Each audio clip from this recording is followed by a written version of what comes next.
आता जी सत्तेची सरकार आहे, भाजपाची असू दे, शिंदे गटाची असू दे, ते सगळे जे आता मराठी शाळांचा मुद्दा झाला. आता काल परवा मी ऐकलं की 280 पेक्षा जास्त मराठी शाळा बंद झाल्या. ते का बंद झाल्या? इन्फ्रास्ट्रक्चर डेव्हलप नाहीये, पिण्याच्या पाण्याचं अजूनही 24 तास पाणी ते शाळेत भेटत नाहीये. हे सगळे जे काम आहेत आम्ही तरुण मुलं विद्यार्थी सेना म्हणून करणार आहोत यापुढे. आणि चांगल्याच्या चांगलं आम्ही इन्फ्रास्ट्रक्चर कसं त्या शाळेचा डेव्हलप होईल याच्याबद्दल मनसेचे जेवढे पदाधिकारी आहेत त्यांच्याशी बोलणं करून ते काम आम्ही करून घेऊ. आंदोलनं वगैरे केली पाहिजे त्यांनी. आणि आज जे आम्ही आलो गुढीपाडव्याच्या मेळाव्याला, ते म्हणजे राजसाहेबांना एक भक्कम साथ द्यायला. म्हणजे आम्ही छोटे नेते, म्हणजे आम्ही छोटे कार्यकर्ते पण त्यांच्या सोबत आहेत. आणि साहेबांनी आमच्यासाठी म्हणजे विद्यार्थ्यांसाठी पण खूप काही केलेलं. अमित साहेबांतर्फे आम्हाला खूप साऱ्या सोयी सुविधा भेटलेल्या आहेत.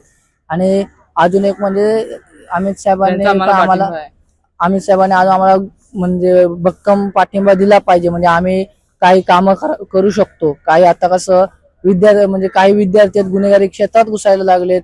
कॉलेजच्या बाहेर काय भांडणं झाली, एका पोराला मारायला 100 जण, असे एक राऊंड अप वगैरे पोलिसांचे झाले पाहिजे.